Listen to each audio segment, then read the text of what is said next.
জলরাশির বাঁকে জাদুকরী Saint Martin. প্রবাল আর সমুদ্রের মিতালিতে এক টুকরো রূপকথার দেশ। বাংলাদেশের মানচিত্রের শেষ বিন্দুতে অবস্থিত সেন্ট মার্টিন কেবল একটি ভূখণ্ড নয়, বরং প্রকৃতির এক জীবন্ত মহাকাব্য।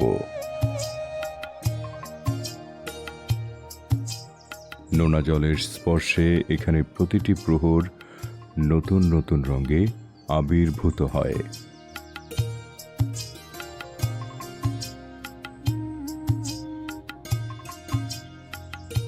ভোরের কাঁচা রোদ যখন সমুদ্রের নীল বুক চিরে রূপালী ঝিলমিল তোলে, কিংবা গোধূলির রক্তিম আভা যখন নারিকেল বীথির ছায়ায় অলসভাবে নেমে আসে, প্রতিটি দৃশ্যই যেন কোনো এক নিপুণ শিল্পীর আঁকা শ্রেষ্ঠ ক্যানভাস।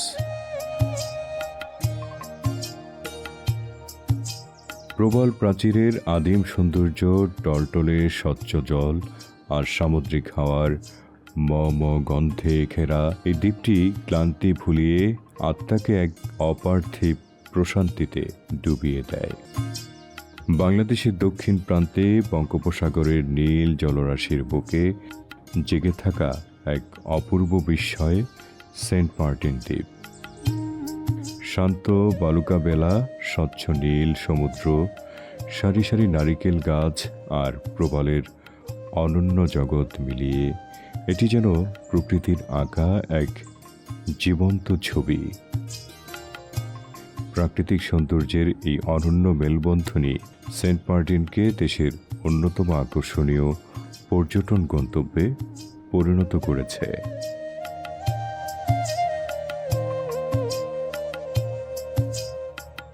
ভূতত্ত্ববিদদের গবেষণায় জানা যায়, 1762 সালের 2 এপ্রিল ভারত ও মিয়ানমার টেকটনিক প্লেটের সংযোগস্থলে সংঘটিত এক শক্তিশালী ভূমিকম্প বঙ্গোপসাগরের তলদেশে বড় ধরনের পরিবর্তন ঘটায়।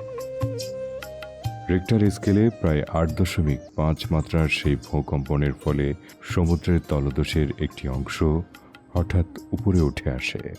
এই প্রক্রিয়াকে ভূতাত্ত্বিক ভাষায় বলা হয় ভূকম্পনজনিত সহ উত্থান।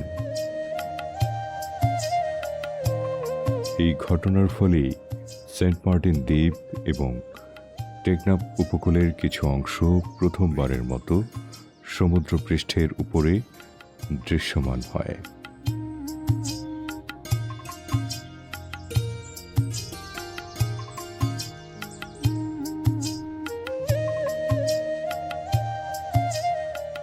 সেই প্রাকৃতিক ঘটনার সাক্ষী হয়ে আজও দাঁড়িয়ে আছে সেন্ট মার্টিন, যেন প্রকৃতির শক্তি ও সৌন্দর্যের এক অনন্য প্রতীক।